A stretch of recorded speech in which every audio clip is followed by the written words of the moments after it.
hear people pouring out of the stands.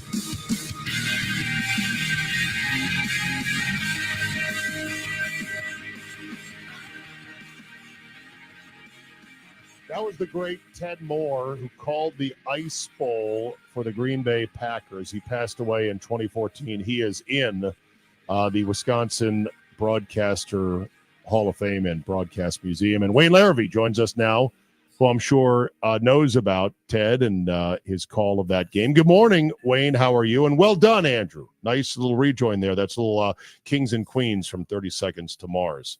Great little Packer history. Yeah, Ted Moore was the voice of the Lombardi Packers and just a great broadcaster. We had an opportunity a number of years ago. Somebody had put together a tape of the broadcast of that Ice Bowl game, and listening to the whole thing, it was riveting.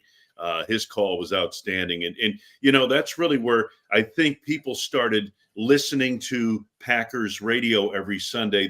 The habit formed at that time, because if you guys recall, you have to be of a certain vintage. You guys may be too young for this, but there was once a time in the NFL where no home games were on local TV. Do you understand?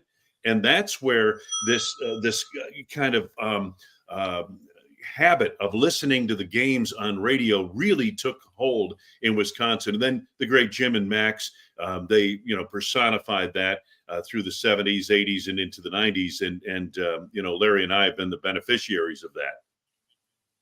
Yeah, you guys carry on the tradition quite well, and do it with respect and honor, because it's such a great legacy. By the way, so you're telling me prior to the blackout rule that no home games were carried on television, and then they went with we'll carry the home games, but you have to be a sellout.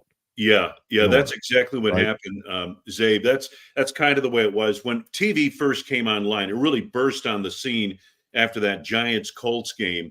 And I believe it was 1958. What year was that? I think it was 58. 58, okay. Yeah. Black and white television, 1958, yeah. Okay. I think wasn't it Alan Amici who scored the winning touchdown in Giant Stadium in that game, I think? I'm not sure. Yes. But that's really where the NFL hit television. And then you get into the 60s, and the NFL is on television, and then it's in color. And then it became, that's when it started to become the television entity that it is today. Yeah. But back then, Pete Rozelle and the everybody in the local teams are over, well, boy, if we put this on television, we're not going to get any fans into the stands. It's hard for people today to realize that, but that was generally the thinking. And this blackout rule went into the 70s, if I'm not mistaken. And then they got to the point where they said, okay, you sell out that local home game, then we'll put it on local TV. But it was interesting. It really was. And that perfectly leads us into the current discussion based off the Trevor Lawrence news. So that was the primordial climbing out of the local, stadium-based NFL to television. I've joked, and I'll say it again, this league has become a television show about quarterbacks. A 17-week episodic drama, Wayne Larrivee, yes, about mostly quarterbacks. Yes, you do need 52 other guys to play the game. But it's a TV show about quarterbacks, and that's what pays the bills. And you don't even have to be that good anymore to get paid incredibly well. What do you make of the Trevor Lawrence deal, and what does it mean for the Packers and Jordan Love? Yeah, amazing when you think about the numbers on that deal. And not just Jordan Love and the Packers, but Dak Prescott and the Cowboys are looking at this deal hard and fast as well. Trevor Lawrence is a talent, guys, and he's gotten his team to the playoffs. But you're betting on the come with most of these quarterback contracts. You're betting that they'll be even better as you go forward. And that's certainly the case with the Trevor Lawrence. They're banking on him. That's Super Bowl money you're talking about there. And, I think that the other contracts that come down the line, it'll be very interesting to see where they are. It was my understanding when I left minicamp the other day that the Packers were pretty close to having their deal solidified with Jordan Love. So I don't know how much of an impact this particular contract with Trevor Lawrence is going to have on Jordan Love, but I do know it's going to have great reverberation in Dallas. Wayne, that's the thing that I look at with the quarterbacks. gone through the last couple of years with the running back market. They were valued high, and now all of a sudden the value for running backs has been brought down dramatically. Do you ever see that being the case with quarterbacks? No, I honestly don't. Just based on if the rules stay the way they are, which favors a passing game, which favors offense, you're talking about the guy who's handling the ball on every snap of your offense. So, no, I don't see this thing going down for quarterbacks. Well, I don't either, but I never saw the running back market go to what it is now either.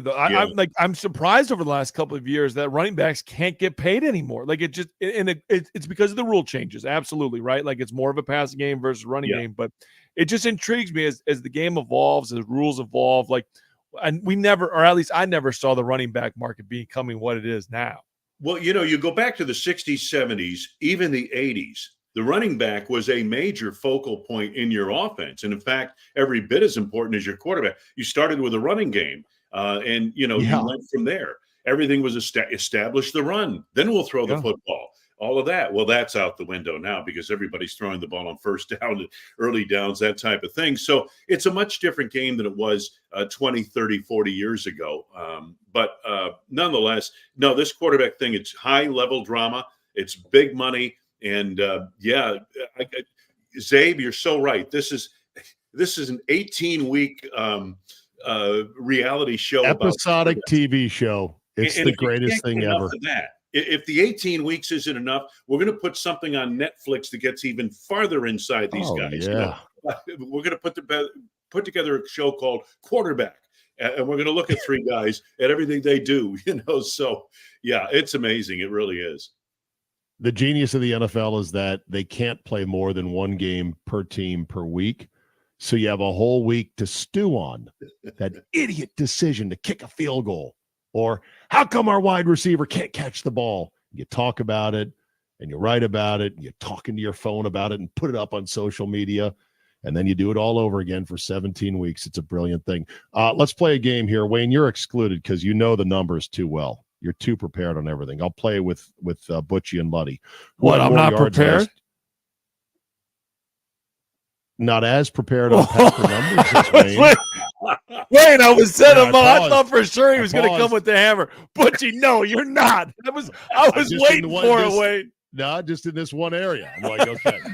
Who had more yards last year, Jordan Love or Trevor Lawrence? Jordan Love. Correct. 41-59 versus 4,016. Who played more games last year, Jordan Love or Trevor Lawrence? Jordan Love. Correct. 17-16. Who had more touchdowns, Jordan Love or Trevor Lawrence? Jordan Love. 32-21. Correct. Who had fewer interceptions, Jordan Love or Trevor Lawrence? Jordan Love. I'm going to go Jordan Love. Correct. 14-11. Jordan Love had 3 fewer.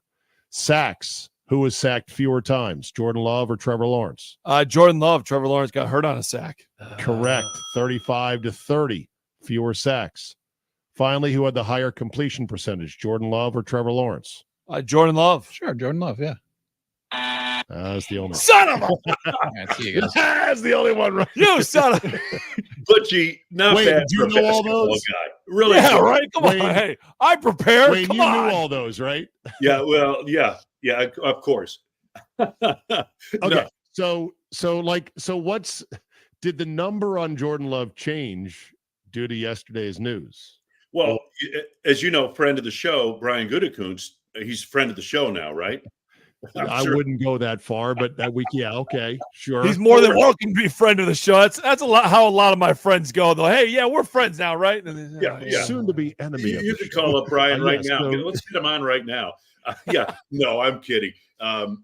Brian, that was a great interview you guys did with him a while back. But no, thank you. I don't know, Czabe, because I thought they were pretty close to where they were going to go with this contract. When, earlier this week when I left minicamp, and now that's just, I'm hearing that, but, I'm not hearing it from Brian Gutekunst or anybody, Russ Ball or anyone like that. But that's what the feeling was from all of us in the media that were kind of watching things, that they were pretty close and this thing was going to get done. The quarterback kind of intimated that a little bit in his comments in the locker room after practice the other day. So I don't know how much this impacts it. Trevor Lawrence is he's got a couple of more years as a starter under his belt than Jordan does. So that may play a role. Right. What if the Packers said, look, at this point, it's so expensive now. We're going to pay you the franchise rate next year. We know it's going to be painfully expensive. We're going to do it again a second time. It's going to go up 20%. It's going to be even more expensive. And then when we have to give him a long-term deal, we will, and it'll be a happy check to write, and he'll be so rich, it'll blow your mind. It's not that we don't believe in Jordan Love. It's just at this point, paying as we go makes more sense. Could they sell that, or would it be perceived as they're hedging their bets or not sure about Jordan Love? That reminds me of what Washington essentially did with the franchise tags on Kirk Cousins. With Kirk Cousins.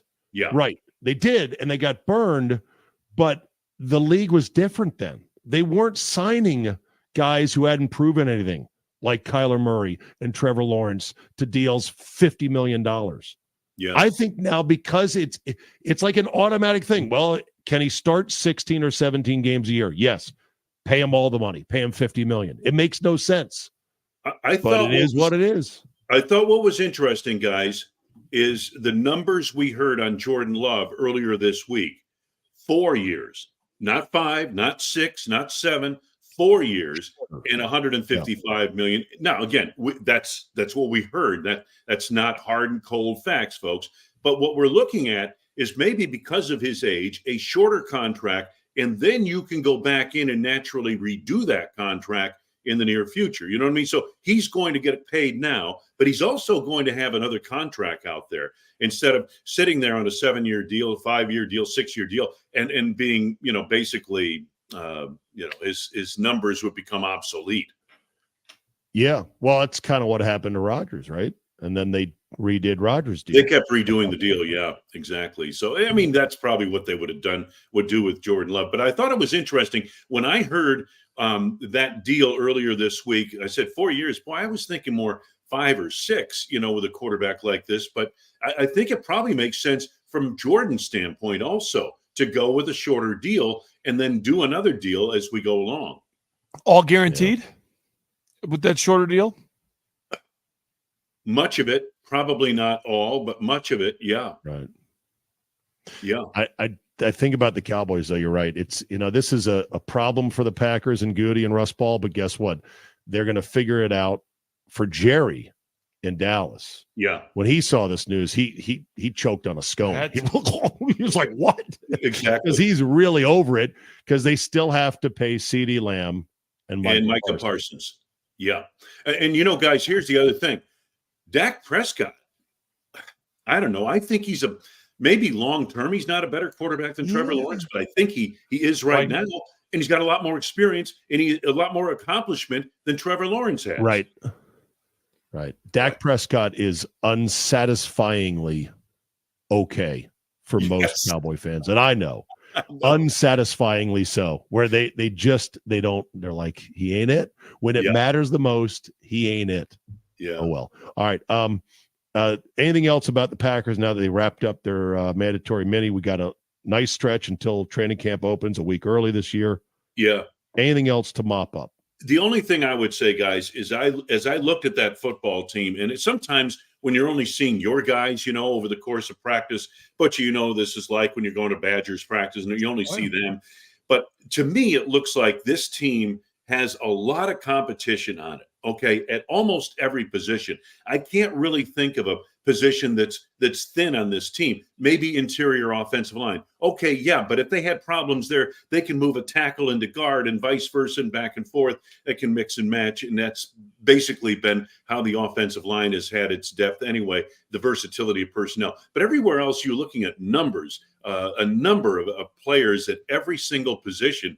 And so it's going to be interesting because this competition in camp will lead to depth in the regular season. So I think that was my takeaway from the entire offseason program. I've not seen the depth on this football team across the board quite as great as I've seen this team. Okay. Very good. Wayno, let's play golf sometime. Me, you, Butchie, and the crazy left-hander, Josh, when he gets back from vacation. All right? You got it. You got it. Look forward to it, guys. Take care. All right, very good. All right. Coming up, Let's Goes and